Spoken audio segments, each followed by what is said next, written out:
Okay, share the code. Perfect. 36363291.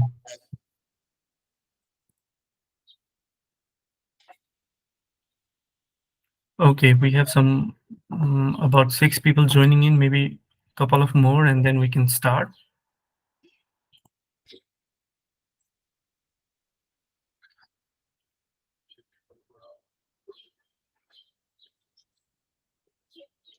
Okay, let me just quickly start it. So the first question is, how are you feeling? Okay, so feel free to kind of like express what you're feeling at the moment. You can also talk about the weather. How is it there? Anything you want.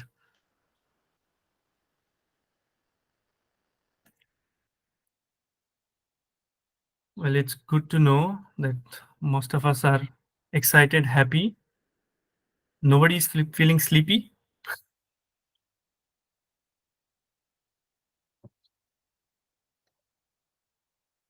It's raining and cold somewhere. Oh, interesting. Yeah, it has been raining a lot here as well. Wow, somebody is hungry for knowledge. Looking forward to it.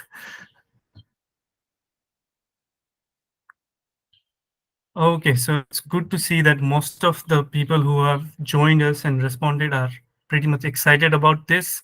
So glad that we're on the same page. Let's move to next question. So which of the following best describe your current affiliation? So maybe you can let us know.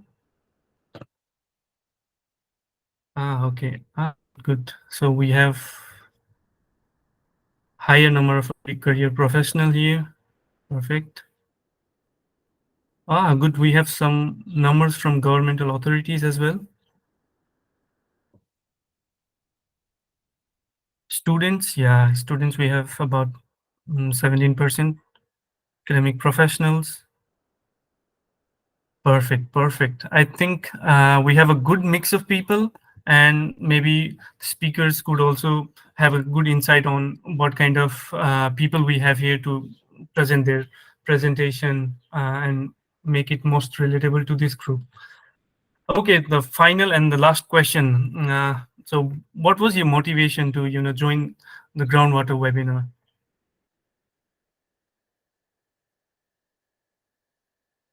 Nothing. Okay.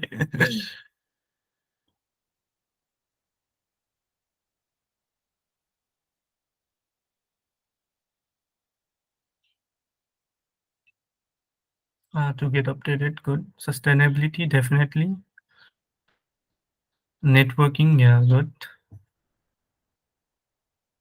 Learn new things. Learn status of groundwater in Nepal. Yes, perfect. Capacity building, knowledge, great. Okay, so with that, I think we are still getting some of the uh, responses, but feel free to keep it up, keep being engaged while we move to next session. So I end my Mentimeter here, and now I'd like to call upon Ms. Sheila, the chair for YWP Professional Nepal, for her presentation. So let me stop sharing my slide here. Sheila, the floor is yours. Thank you so much, Kaushal. Um, my internet connection is quite weak, so I might be sounding broken, but yeah, please bear.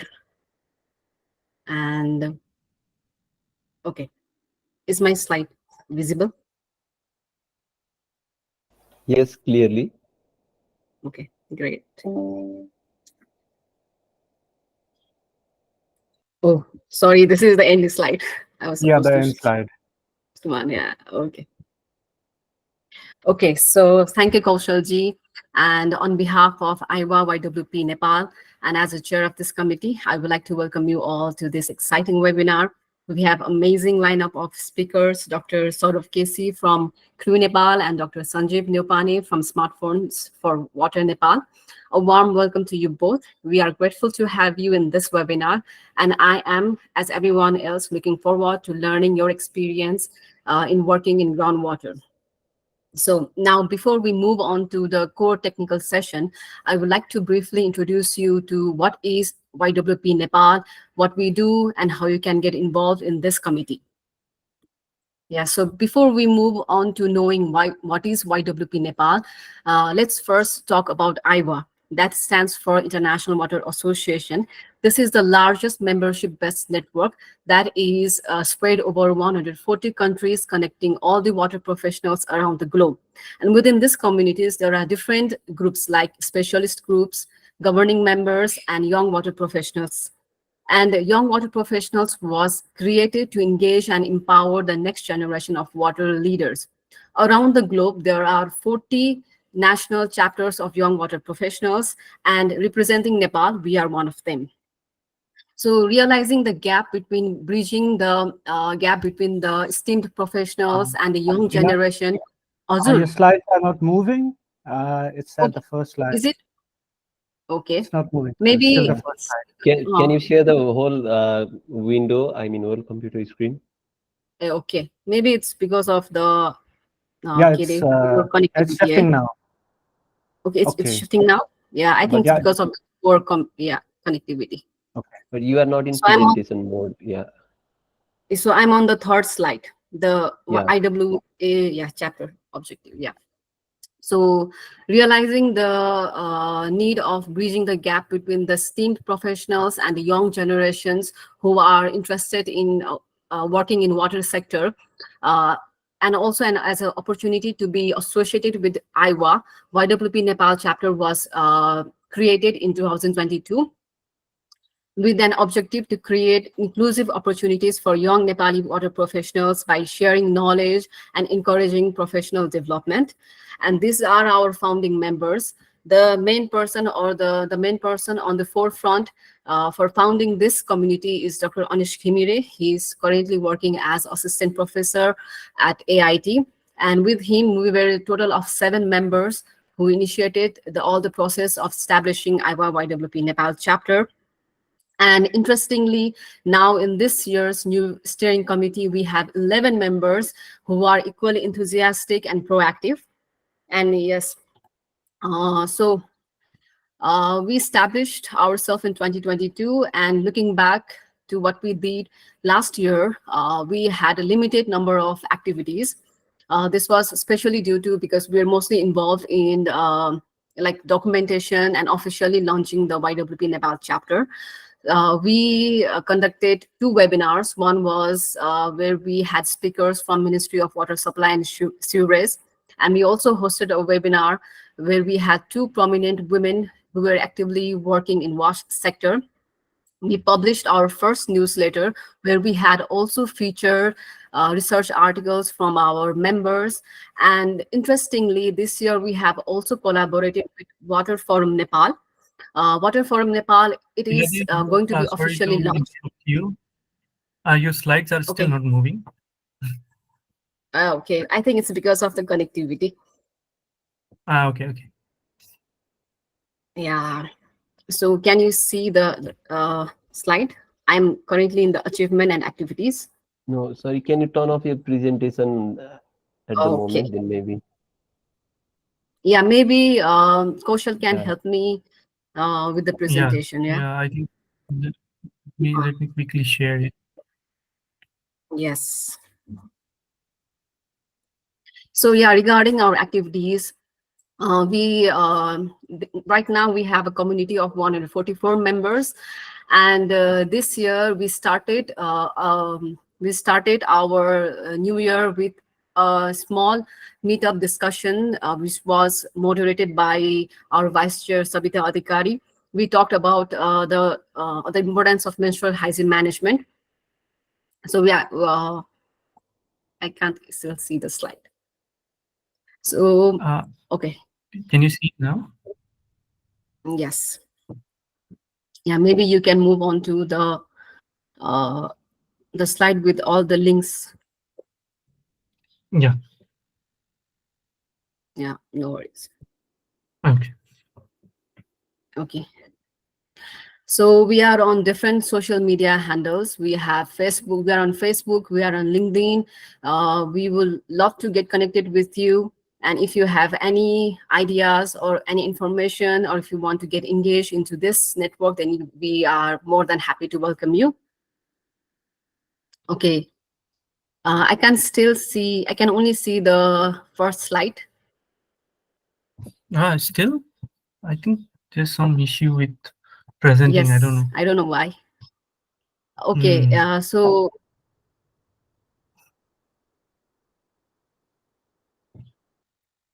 Can you see? yeah, maybe Yeah, you I can think. move work on on it. to the slide number 8, please. Yeah. Sorry for the poor internet connectivity. Yeah. Please, okay.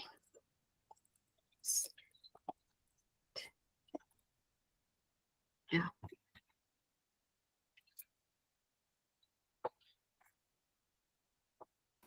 I think we are seeing the slide 8 right now. Yes. Yeah, engage with IW. Okay, yeah, are we seeing? Okay. Okay. Okay, then that's fine. Okay, because I can see. Anyways, so if you are on this slide number 8, so you might be wondering on how we can get engaged with IWA YWP Nepal. Then the simple answer is just be our member. We are open for membership. You can simply fill up the registration form. uh, Maybe some of our team will share the registration link in this chat box, and also it is available in our different social media handles. So you can just simply fill out the form. It's free of cost, and by being the member you can also get access to Iowa Learn. There are free resources and materials. Maybe you can maybe you want to check it out. And then if you have Iowa Connect account, then we are there as a YWP Nepal chapter as well. We can get connected in Iowa Connect as well.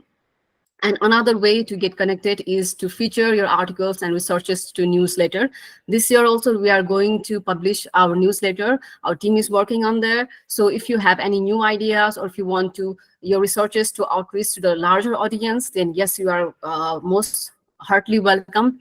And another thing is participate. Yes, you can participate in the webinar like you are currently participating. And also we keep on sharing the survey. Just last time we had shared a survey on the status and challenges of the youth working in water sector. So you can participate by answering the questions, which would help us to design or tailor the kind of programs that is appropriate for you guys. And yes, so these are the ways that you can get connected with us. And one thing is that I like, even though the youth for Nepal is like till 40 years of age, but in Iowa, it's from 18 to 35 years of age. So if you are from 18 to 35, then you are welcome to join us in the community. Even though you are beyond 35, you are welcome to join us as a resource person. We would love to get connected to you. And yes, by this, I come to the end of the presentation. But before ending this, I would like to thank Kausalji for initiating this webinar, the whole concept, and coordinating with our esteemed speakers. And I encourage you all the participants to ask the question. And I think someone mentioned that the person is hungry for knowledge, and it's a lunchtime in Nepal. So yeah, it's a perfect time to ask questions, to get your curiosity answered regarding the groundwater, to get connected with our professionals. And I'm sure our speakers are kind enough to address your curiosities. And best wishes to the webinar. Thank you. Thank you very much, Yeah, Siladi, for that wonderful presentation, despite the technical difficulties we are facing. Anyway, so without any further ado, I'd like to introduce our first speaker, Dr. Sanjiv Neupane. Let me just quickly share about Dr. Sanjiv here. So, can you see my slide? Yeah.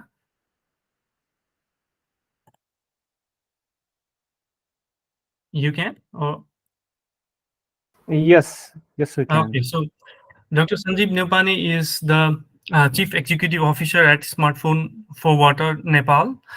He completed his master's and PhD in water engineering and management from the Asian Institute of Technology. He was also awarded with his Majesty King Scholarship Award for pursuing his master's degree in water engineering and management. And some of the projects that I've highlighted here that he has been working on is mapping groundwater resilience to climate change and human development in Asian cities, and safeguarding regional food security under climate change impact via mainstreaming nature-based solution-centered adaptation strategies, which are both funded by the Asia Pacific Network for Global Change Research. His research expertise mostly lie in hydrological modeling, groundwater modeling, climate change, land use change modeling, and geospatial analysis. He has also published about 5 papers in international peer-reviewed journals and more than 10 plus papers as conference paper. So, Dr. Sanjiv Neupane, I welcome you, and the floor is yours.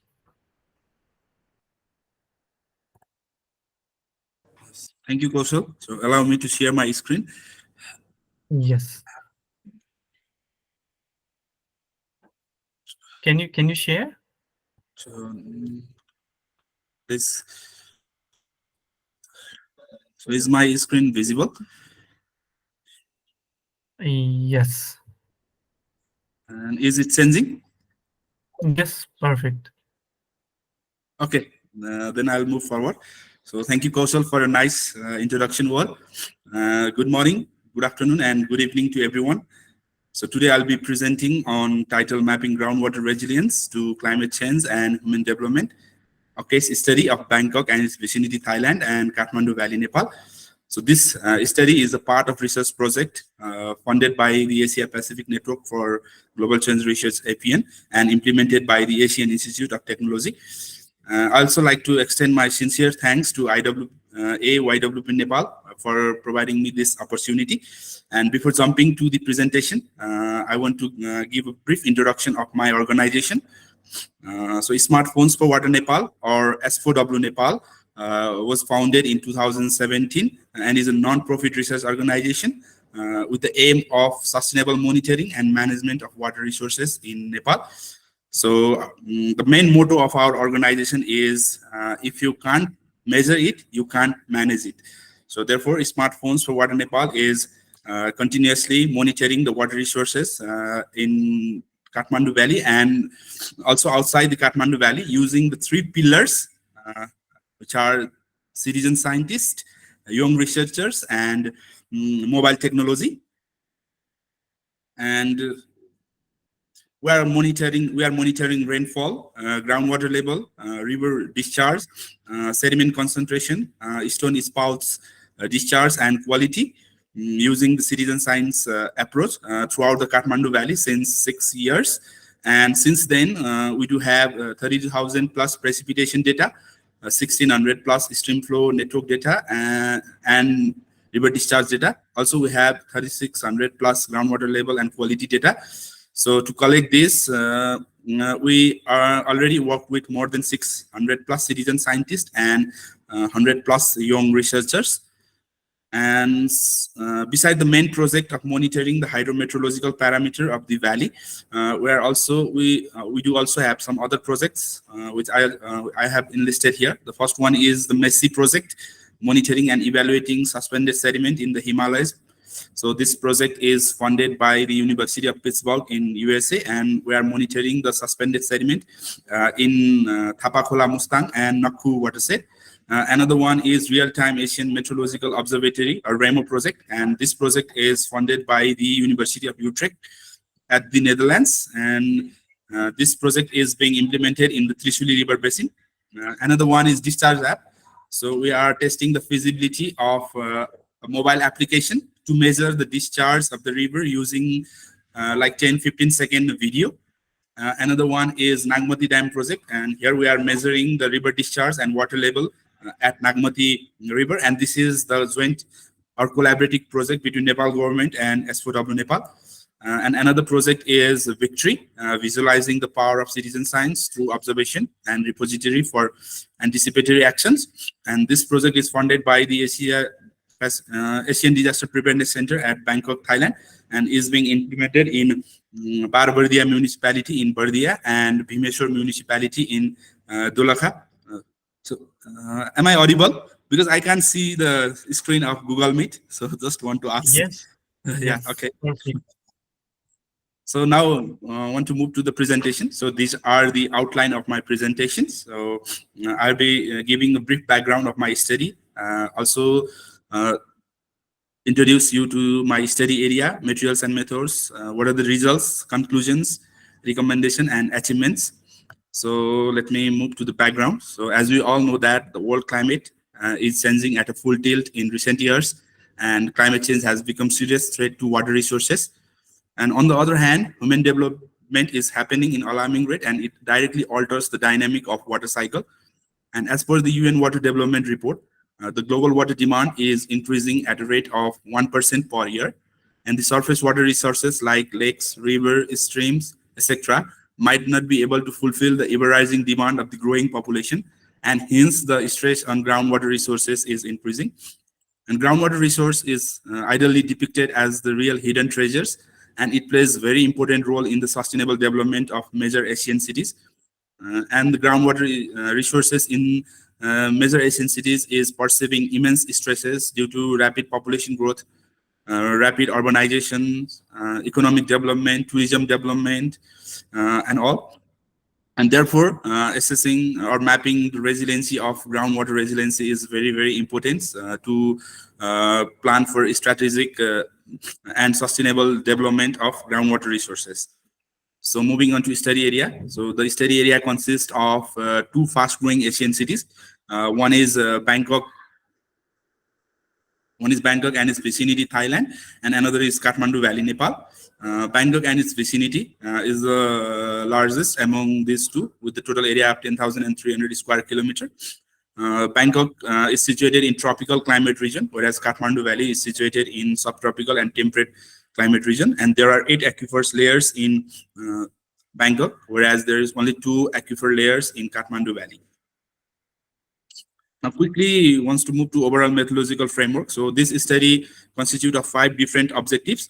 So at first, we evaluate the 21 regional climate models from the Codex data portal and identify the top 5 better performing RCMs among these 21 RCMs. And then we apply these top 5 better performing RCMs to forecast the future climate of these 2 Asian cities. And to forecast the land use change in these 2 Asian cities, we use the DynaCLUE model.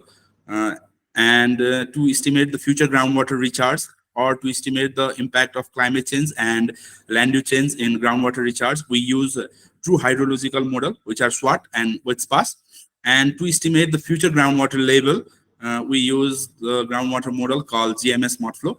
And this value of groundwater recharge and groundwater level were in turn used to develop the groundwater resiliency indicator to assess the groundwater resiliency. So I'll be discussing on this groundwater resiliency on my further slide. Now moving on to result and discussion. So these are the list of top 5 ranked RCMs in both the Asian cities. So if you want to know further about this evaluation study, how these top 5 RCMs were identified or selected, you can go through this journal article. So just want to skip here, and moving on to projection of future climate change. So what we have found is both the Asian cities are expected to be warmer in future, and the increase in future minimum temperature is expected to be higher than increase in future maximum temperature. And if we look into the data, the Kathmandu Valley, Nepal is expected to be warmer more than Bangkok. So the maximum increase in future maximum temperature is expected to be by 3.9 degrees Celsius for Kathmandu Valley, whereas for minimum temperature, it is 4.7 degrees Celsius again for Kathmandu Valley. And while we move to the rainfall, again, both the Asian cities are expected to receive more rainfall. And the maximum increase in future rainfall is expected for Bangkok and its vicinity by 658 millimeter in far future and on RCP 8.5 scenario. So whenever I call far future, it's like 2072 to 2099 year period. And moving on to the land use change scenario. So 3 land use change scenario, namely high urbanization, medium urbanization, and low urbanization scenario were analyzed to study its impact on groundwater recharge. So for Bangkok and its vicinity and Kathmandu Valley, and in high urbanization scenario, it is assumed that the future land demand was assumed to follow the historical trend. Whereas in medium urbanization scenario, the built up area were assumed to increase up to 25% of total land area by 2099. for both the Asian cities. And whereas for low urbanization or conservation scenario, the forest was assumed to increase up to 25% in Bangkok and 75% in Kathmandu Valley. So in high urbanization scenario, the built-up area increases from 15.4% in 2020 to 52.2% in 2095. Whereas for Kathmandu Valley, the built-up area increases from 21.2% in 2020 to 50.9% in 2095. So moving on to the impact of climate change and human development in groundwater recharge. So the results suggest that the groundwater recharge is expected to decline for both high and medium urbanization scenario, whereas for the low urbanization scenario, the groundwater recharge is expected to increase. This is because low urbanization scenario is the conservation scenario, and here we have given the conservation of forest as a priority, and hence the groundwater recharge is increasing in this case. And similarly for Kathmandu Valley also, the result is somehow similar. And moving on to impact of climate change and human development in groundwater levels. So what we have found is in high urbanization scenario, the groundwater recharge is expected to decline in all the future period, and maximum decrease is seen in the Nonthaburi aquifer NB. And if we look the result spatially, the center part of the Bangkok and its vicinity, and western southern part of the Bangkok and its vicinity, it's termed as the critical zone, with decrease in groundwater level ranges from 25 to 30 meter. And also, whereas the western part of the Bangkok and its vicinity, there is a decrease in groundwater level by 0 to 5 meter and is termed as the safe zone. So this can also be related with the observed land use map. So in the western part, there is the agricultural land area, and hence here the decrease in groundwater level is quite less than that in the central part. So moving on to for Kathmandu Valley, so the result is somehow similar. So again, the groundwater level is expected to decrease in the high urbanization scenario. And if we look the result spatially, in the southern part of the northern part of the Kathmandu Valley, the decrease in groundwater level ranges from 0 to 15 meter, whereas the south central part, we have found that the groundwater level decreases by up to 40 to 70 meter and is termed as the critical zone. And when we move to groundwater resiliency indicators, so we have developed one groundwater resiliency indicator formula. So here we define the groundwater resiliency as the percentage recovery over total depletions. And after we calculate this value of RI or resiliency indicator, so we further divide it into 5 different class to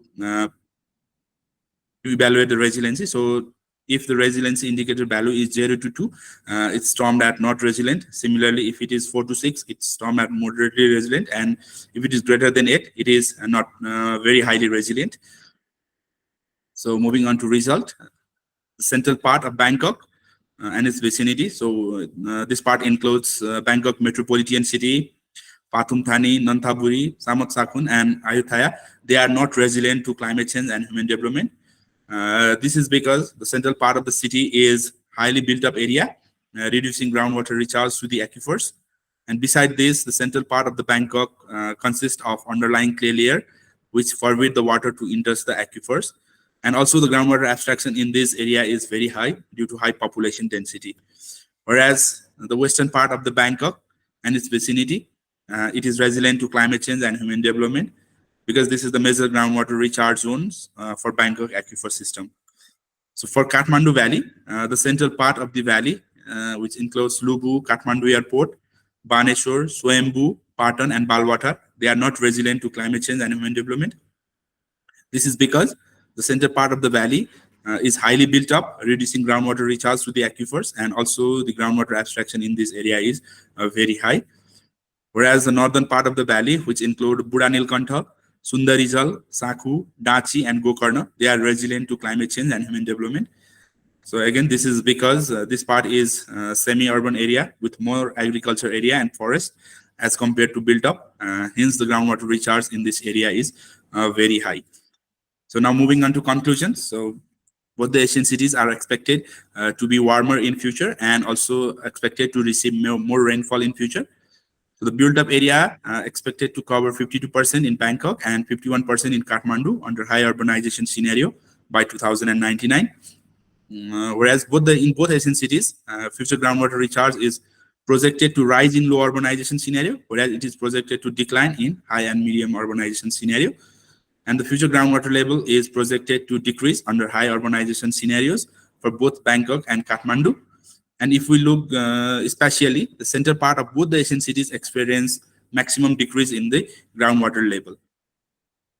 So now moving on to recommendations. So these are some recommendations for institution and policy makers. So I'll just go through one of these. So groundwater resource in both the Asian cities, they are under immense pressure due to rapid population growth, urbanization, industrialization, tourism development, along with climate change. Therefore, a project related to reuse of the treated wastewater may be implemented to reduce stress in the groundwater resources. And these are some of the highlighted recommendations for further research. So this study mainly focused on the quantitative resiliency. So we do not focus do any analysis on groundwater quality. Therefore, the groundwater quality aspect may be considered in the future works. So these are some of the journal articles published from this research. And I have got a chance to present this research in several conferences. And the most importantly, this study is also featured in the Reuters entitled Corrected Feature as Nepal Run Dry, Communities Tap Water Harvesting, and also in the Bangkok Post untitled City Floods to Worsen Study. And this study is also being cited by IPCC in their 6th assessment report. So with this, I'd like to end my presentation. If you have any comments, questions, and suggestions, I'll be very happy to hear from you. So I might be a little bit fast because of the time being. So I was only allocated 10, 12 minutes to finish my presentation. So I was a little bit fast. So thank you so much. Thank you very much, Dr. Sanjiv, for your wonderful presentation. I think it was very insightful. I, in fact, learned a lot from it. So to our participants, please feel free to raise your questions in the chat box so that we can have it in the have a little bit of detailed discussion during our Q&A session. So now let's move further to introduce our second speaker for today.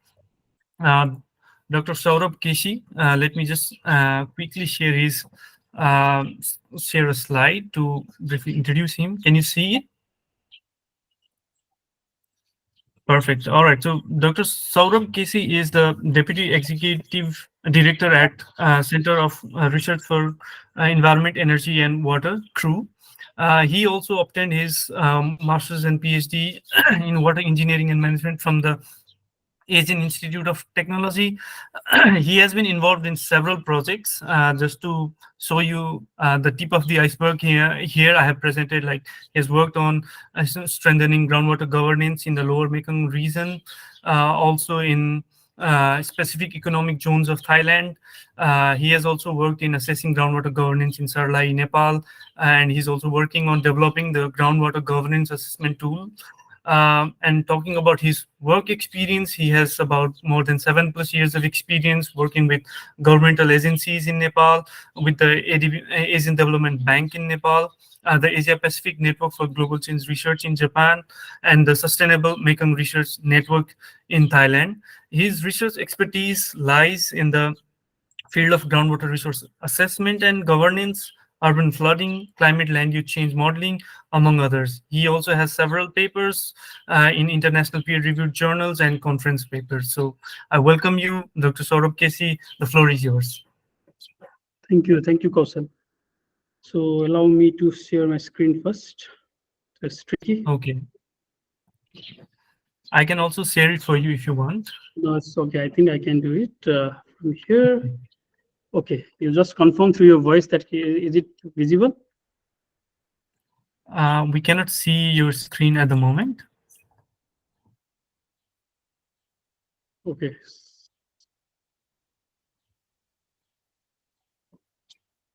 So also, while you load the screen, thank you very much the CREEW team who have joined here for your presence as well.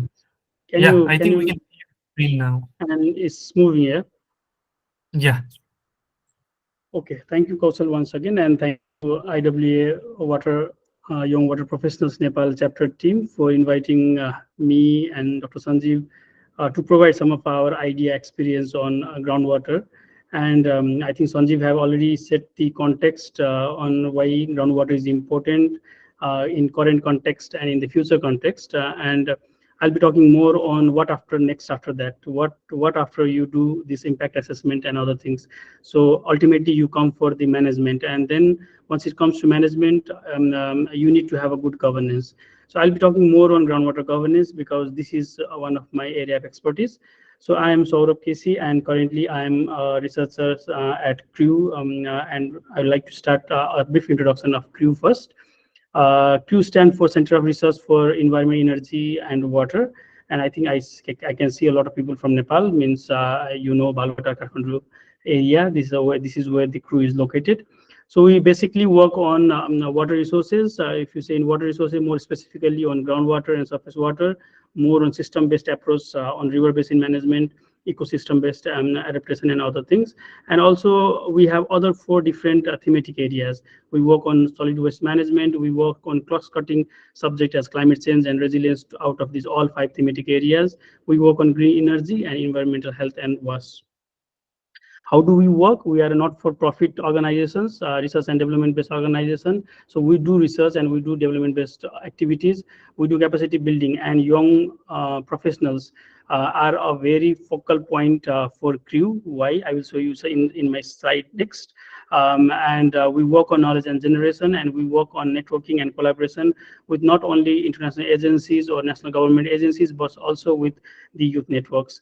So some of our flagship activities, these are the 3 flagship activities that CREEW have been doing from last 15 years, some 15 years or some from 12 years. So we can say more than 10 decades, 1 decade, sorry.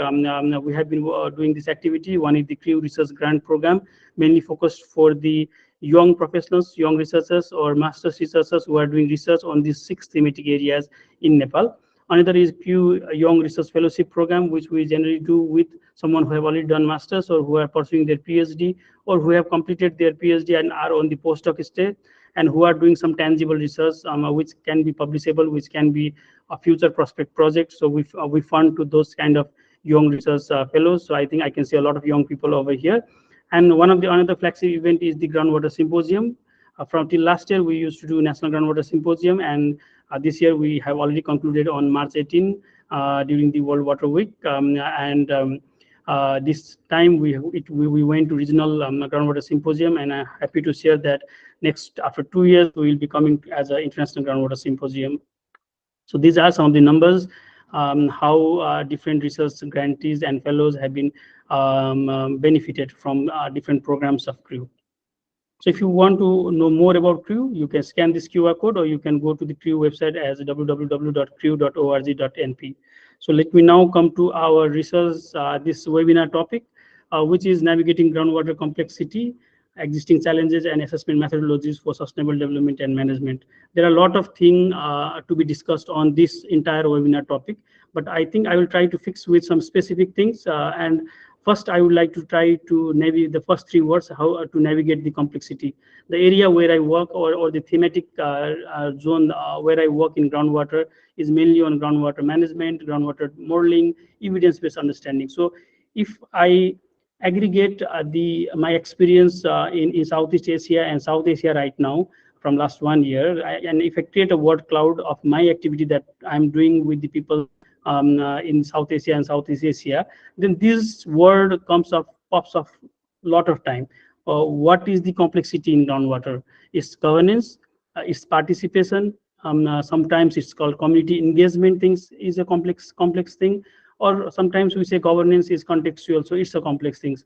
Or we need to have some evidence-based understanding. So what Dr. Sanjiv rightly mentioned is he didn't show how he did it. It's like why we did it and what is the importance of doing that modeling approach to understand what could be the context of groundwater resources in the case study area that you have done, so that there is a science, so that we can link science with policy.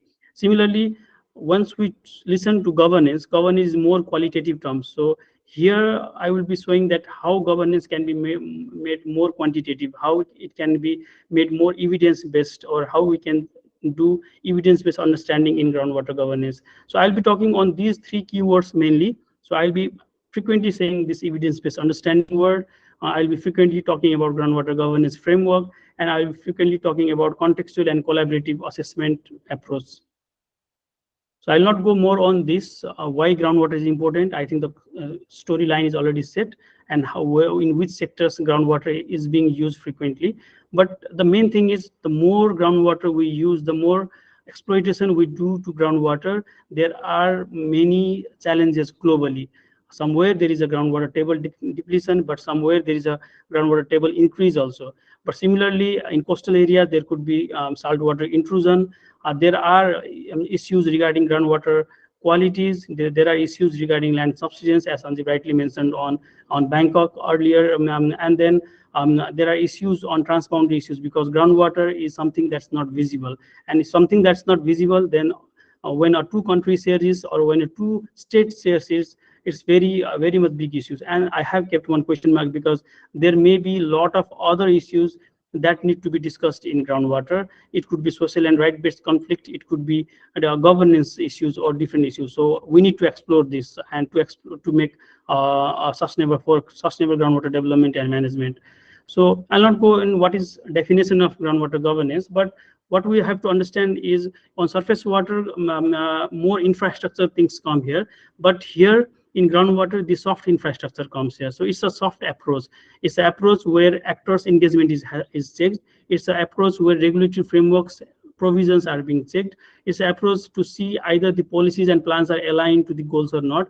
And it's an approach where we see there adequate information so that it can be knowledgeable or not. So this is major 4 components of groundwater governance. Obviously, from company to company or from organization to organization, depending upon the need, the definition of groundwater governance could be different. It's overall sustainable utilization of the resource. Let me go ahead. Now, the next in the topic, after navigating the complexity, what is the existing challenge? So once we talk about groundwater governance, there are different challenges in groundwater sector. But once I talk in groundwater governance sector, yes, there are challenges. One of the paper that I have been engaged, you can read on this link over here, which is Groundwater Governance, a Review of Assessment Methodology, where we reviewed different assessment methodologies in water and groundwater governance. And you can see the bottom 3 are only the 3 different frameworks that directly linked with the groundwater governance, but they are also not specifically to governance. So we found that a ready-to-use framework that can quantitatively evaluate the current state of groundwater governance is still missing, and we need to work on this. So I'll be giving you an idea from the project that we have been engaged on. And the first is how we link groundwater governance with our evidence-based understanding from data, from values, how we go it. So I'll be giving you an idea on the lower Mekong region, which Kausal just gave an example. So this is a JIRA project. It's groundwater integrated regional assessment. The full form of the projects you can see on the below as a strengthening groundwater governance in rapidly urbanizing areas of the lower Mekong region. The more than results, I just want to focus that the logos over the project overview. You can see on the left the donor agencies, the SIDA, the Summernet. You can see on the middle the 4 different logos from AIT to Laos. These all are research institute, and you can see on the right the 4 last logos. These are the government agencies. So the idea of the project is the donor agency, the research and academic institute, and the government agency, they collaborate together, not only as abstract collaboration. It's a hardware collaboration that they engage on the project. Every 2 people from each government agency should get engaged on the project. So this is the approach for the governance, that the collaboration is there, so that later, once the evidence that the project find out can go to the policy makers or other decision makers. So this project was implemented on 4 different countries, on Vientiane City in Lao PDR, Khon Kaen in Thailand, Siem Reap in Cambodia, and Kanto City in Vietnam. So what does this project give directly once we talk about groundwater governance? Because this project also did the same impact assessment what Dr. Sanjiv mentioned. So I don't want to repeat those things. But on the groundwater governance, this project developed a framework based on GWMET World Bank's previous framework, which provided benchmarking indicators, I think 20 benchmarking indicators, and then we try to make it more advanced with 30 different indicators that provides different aspects of groundwater governance. And these 30 indicators can be rated within the two variables: what is the existing provision of these two variables, and what is the institutional capacity of implementation within these four dimensions: the technical dimension, the legal and institutional dimension, the cross-sector policy coordination dimension, and the operational dimension. So that additionally, the project also provided some aggregation equations so that we can get a final value known as groundwater governance index, and this provides the state of groundwater governance from non-existent to optimal state of groundwater governance. So even the people who don't know about groundwater governance, looking on the value, they can visualize what is really groundwater governance at the area. So if you see one of the example in Siem Reap, Cambodia, so if you don't understand anything, you can just look on the values, 0.90 at GGI value, and if you can see on the right, so they are on the incipient state of groundwater governance. So if you want to know more, then you will go inside in every dimension, which dimension is stronger, which dimension is weaker. So T represent for technical dimension, LI represent for legal dimension. But here I want you to focus on these two lines, the red line and the blue line. So you can see on both the countries, the red lines are outside. The red lines represent the institutional capacity to implement any provision, and the blue line represent the existing provision. So what we can summarize is still these two countries lacks of the groundwater governance provision. So first, the provision need to improve, then the institutional capacity can be improved. Though some basic level of institutional capacity is still there, but the government have no provisions at all, or very minimum provision at all.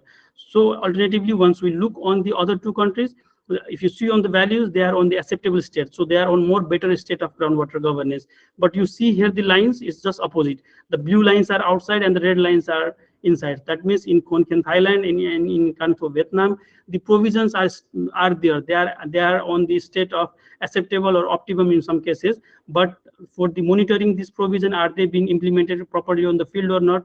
The financial resources capacity, these are still missing, and the institutional capacities need to be improved to improve overall governance. Obviously, on the left side of the second figure, if you see, some of the components are very weak. Though they are on the acceptable state of groundwater governance, some of the components are very weak, and this type of indicator-based approach will provide you, okay, what could be my entry point? Where should I go start from first? Because if I improve all these 30 indicators to 3, obviously governance is going to be best. But what should I start actually from? So this is what we want to give it, like a visualization of groundwater governance in terms of numbers. Not only this framework also provides you a different perspective. So you can see that we talk that, okay, Thailand and Vietnam have a good provision. So if you see here, Thailand and Vietnam, they are more on green light system. In the traffic light system, they are on the more on the greener side when it is related to extraction based provision. But when it comes to quality based provision, they are still very poor provision, and it needs to be improved in terms of provision and in terms of capacity. Similarly, inclusion is very much important in groundwater governance. If you see the inclusion related indicators, if you rephrase them and see it, all the 4 countries. So we said that Laos and Cambodia are on incipient stage, and Thailand and Vietnam are on acceptable state. But if you see the inclusion related provision and capacity in these 4 countries of lower Mekong region, they are very, very weak, and they need to be improved. Maybe this can be one of the entry point for improving governance of groundwater. Similarly, the second thing I want to talk about is the contextual understanding. The contextual understanding means why contextual understanding is important in groundwater governance. So this is one of the collaborative co-designing project that I'm currently reading from CREEW, International Water Management Institute, under the funding of CGIAR.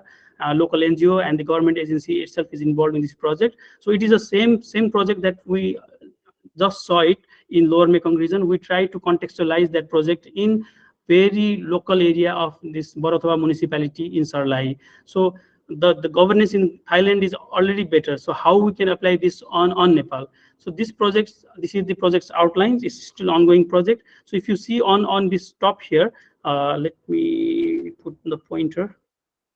So we have created a ground where researchers, stakeholder, and the municipality comes here. Generally, once you listen that there's a project, there is always an inception workshop or a progress workshop and a final workshop. But here, what we did is we tried with a pre-consensus meeting, because political commitment is a very important in groundwater governance. And for this, we did meetings. If you see the photo first, see the mayor of Bharatwa municipality. We did a pre-consensus meeting to show that why groundwater governance is important, why it is important in Bharatwa municipality, and how we can work on groundwater governance. So including the mayor, there were all the ward representatives in the pre-consensus meeting. So we gave us some idea of conceptualization what is groundwater governance.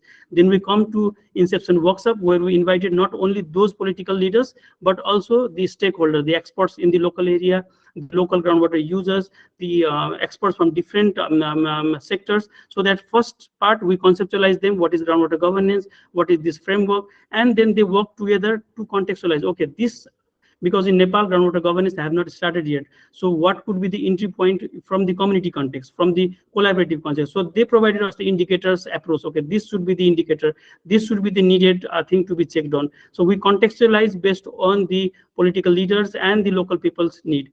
Now the third is the development of the framework, which we have done, and then the fourth is we use the same local people from local government development organizations to do the survey. So we did the pre-training, we conceptualized them, how we develop the framework after the meeting with the local stakeholders, and then we applied this on the field recently, and now we are waiting for the results, which is expected to be on July 2024. So more than results, we want here to see you the approach of contextualizing this framework from international level to the very community level.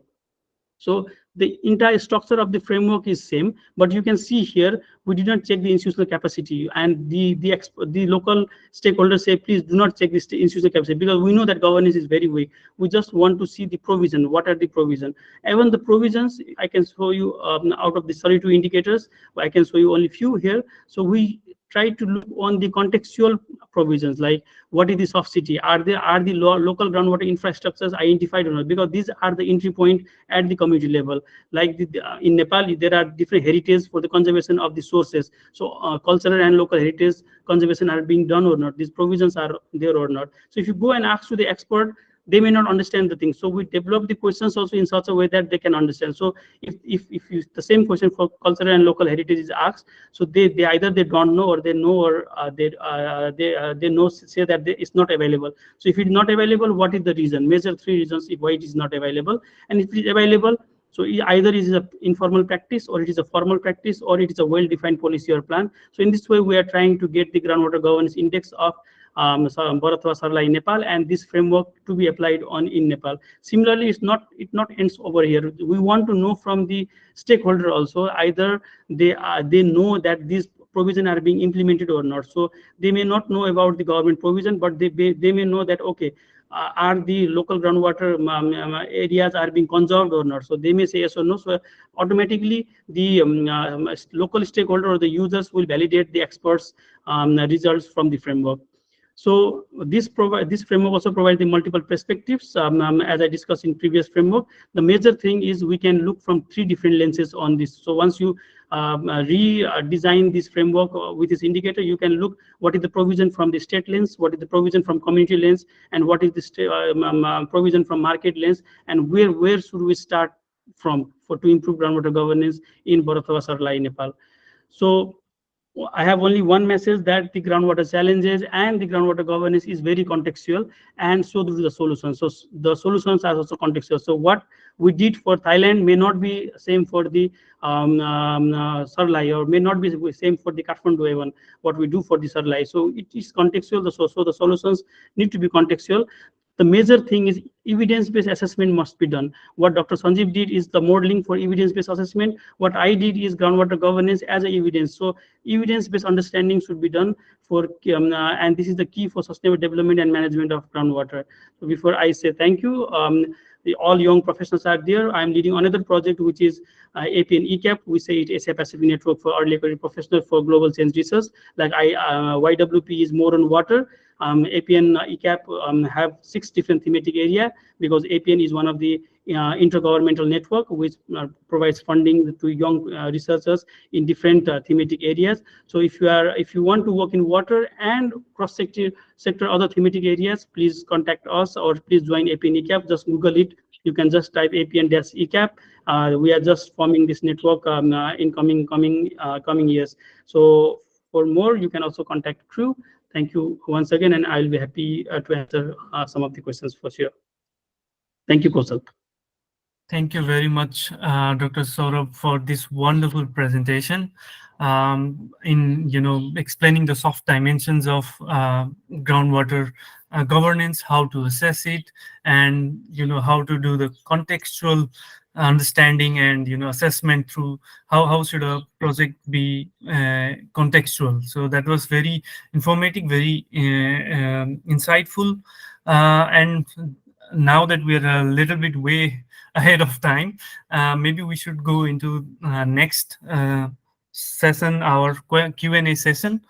We have few questions in the chat box. Also, I wanted to remind, like, we started a little bit late, so we might go maybe 5 or 10 minutes a little bit later than where we thought we would end. Moving on to the Q&A session now, I would also like to request our participants who are still present with us here, if they have any additional question, feel free to write it in the chat box, and we will go through them.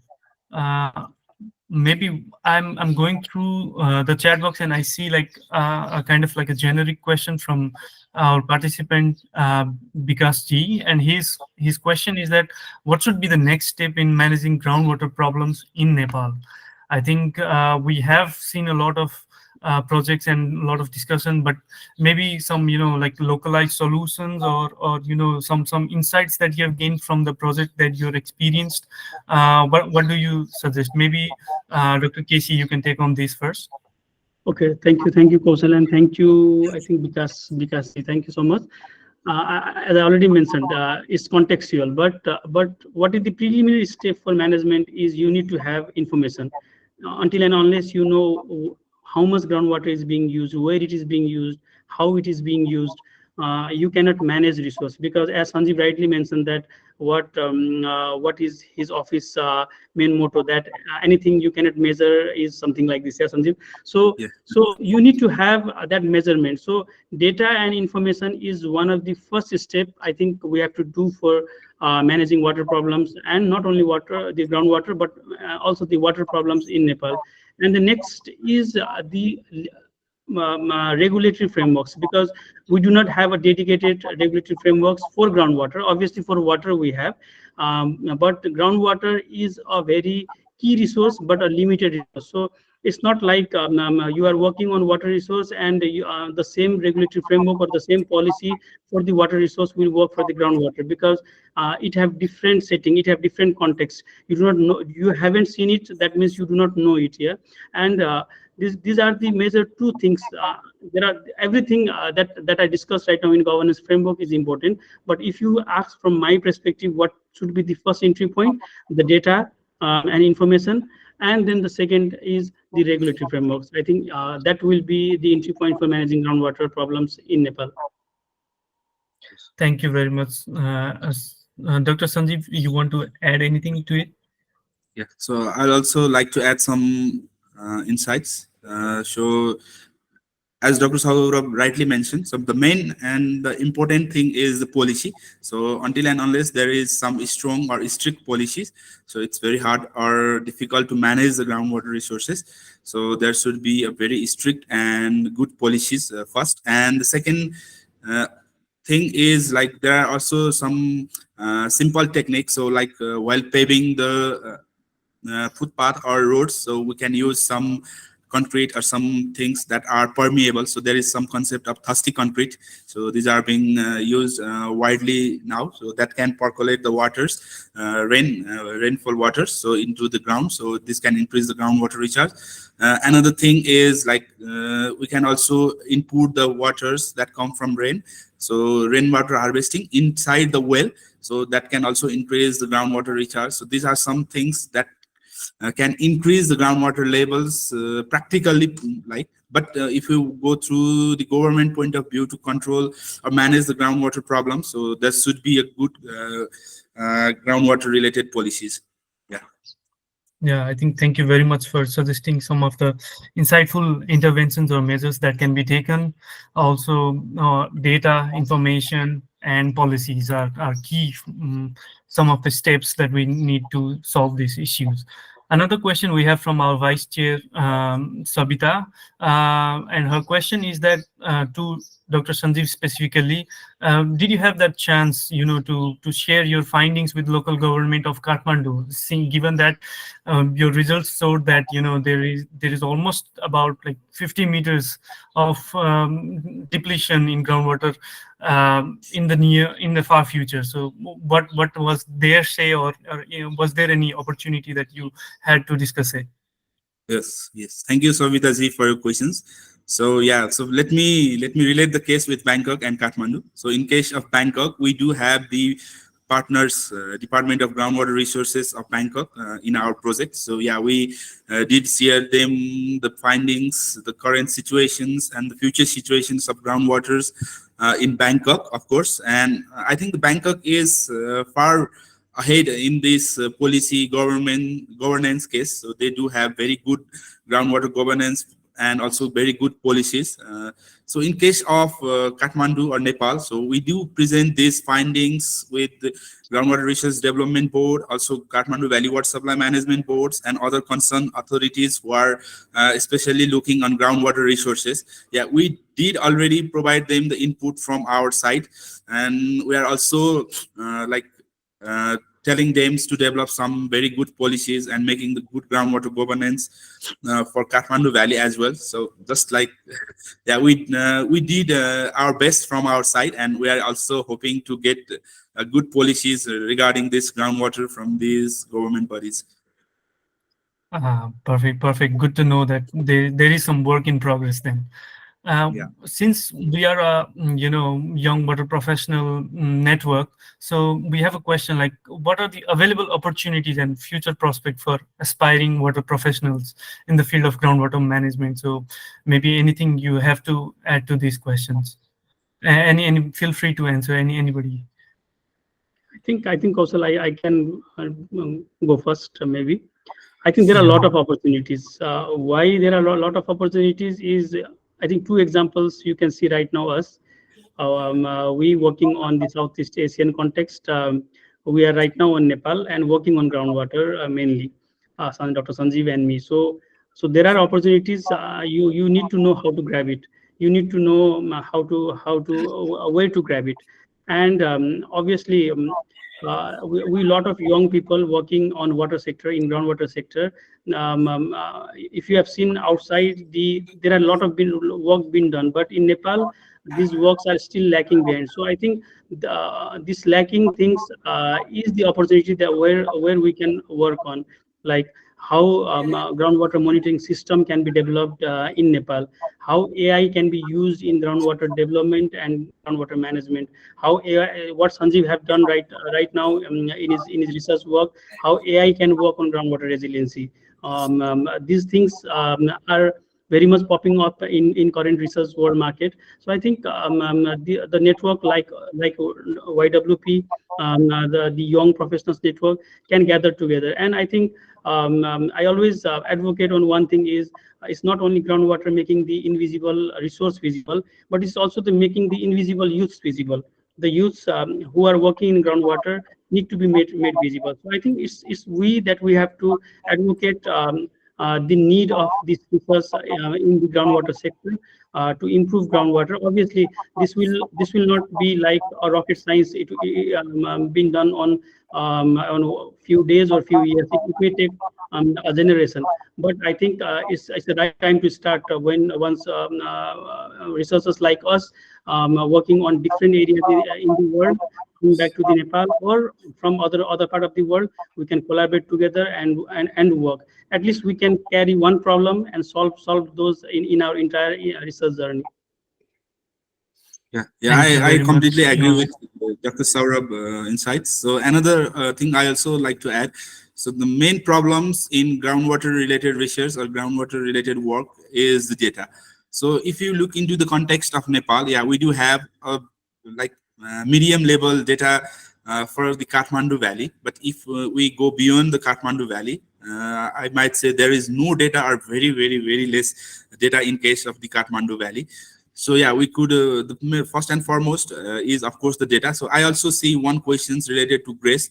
Yeah, GRACE is one of the satellite remote sensing based data products for the groundwaters. So yeah, we can use such kind of satellite products, or we might use the citizen science based groundwater monitoring. So what we are doing in Kathmandu, we could take it somewhere else beyond the Kathmandu Valley to make a good data database for the groundwater. So first, again, the first and foremost thing is data. So we should have a very good, network of groundwater related data. And yeah, there are lots of things we can do on groundwaters. I just want to add on this, Kausal, because I think there could be some young researchers. I think GRACE is already closed now. You may not get more data on the GRACE after a certain period of time. And GRACE is very coarser resolution. So if you see from Nepal perspective, our area is very small. And if you go more on the local context, like Kathmandu or even some cities, then I think GRACE data, all the area may fall on one grid. So it may not be very useful. So GRACE was, we use GRACE in some of the study in Southeast Asia. And it was like having something better than having nothing. Yeah.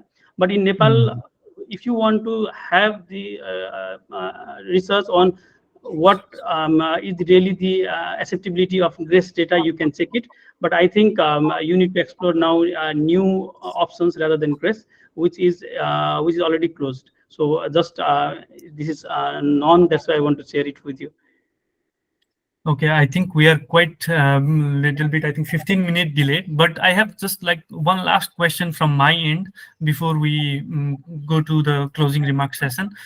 So, you have been working a lot in a lot of projects and involved with the communities and local government. So what is their perception, like when we go with a new project and, how trustful they are, or what kind of reaction do you get from the local communities and local leaders? I think you can simultaneously go, and anybody can go. You can go first. Yeah, okay. So yeah, I think that's a very good question. So if we suggest them not to overuse the groundwater or use it very sensibly, then I think there is no point, because they don't let me say, they don't want to hear us or something like that. So if we go into their perspective, so I want to add one example here. So if we look into the earthquake of 2015, so before that, I think most of the people, even they know about if we use very 9-inch by 9-inch pillar or something like that, their house might be vulnerable, but they neglect it, even though they know about that. So after that earthquake, now they realize that we should be very careful on these matters. And now also the government has made different rules. Until and unless if you don't do that, I'll not sign on your this design. So I think there should be some evidence. So what I think is, until and unless there is some evidence in because of this over extraction of groundwater, let me say land subsidence. So until and unless the evidence of this kind seen, I think it's very hard to convince the local authority or local stakeholder from our side. I'm pointing that, so from our side. So if this things happens, I think there will be very good policy regarding this also, and people will also be okay, I should not use this much of groundwater level, otherwise my house will be under the land, something like that. So I think there should be some evidence, or there should be very strong government who can act on this and work on the policy. Again, I linked it with the policy. Yeah, that's some insight from my side. Yes, Sanjiv. And if I have to add on this, the problem is not only the community, not only the local government or the officials, but I think in every Nepali for now, right now in the groundwater, that this is my land, so this is my water, but the groundwater is different.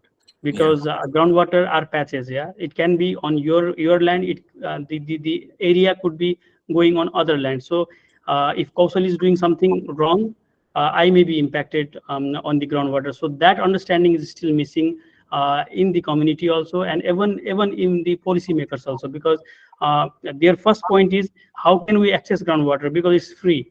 How can we access groundwater going deeper because I have a land, and I can dig as many wells or boreholes I want. So that mentality, I think, need to be changed, and it will change for sure.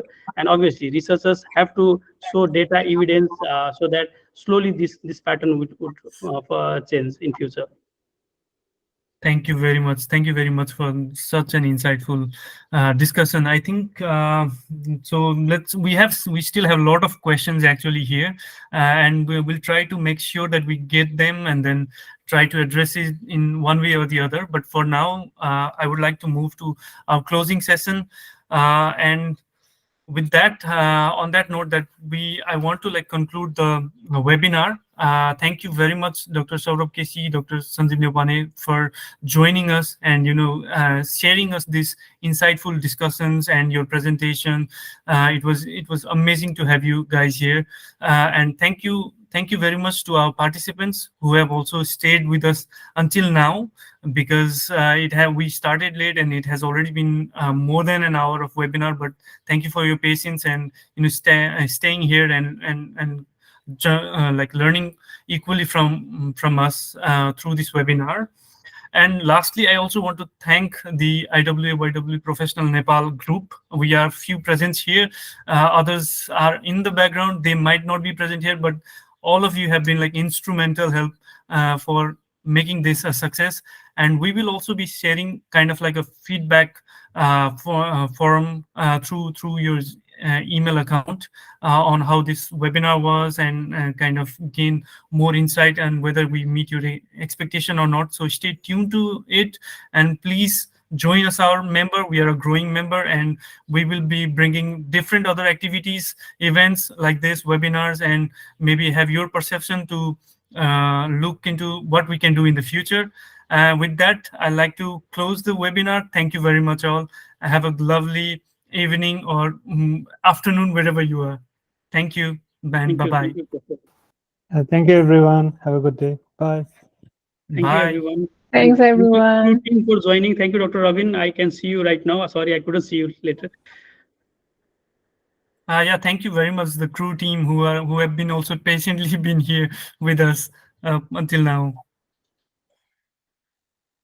Okay, then I'll close the meeting now. Bye-bye. Thank you.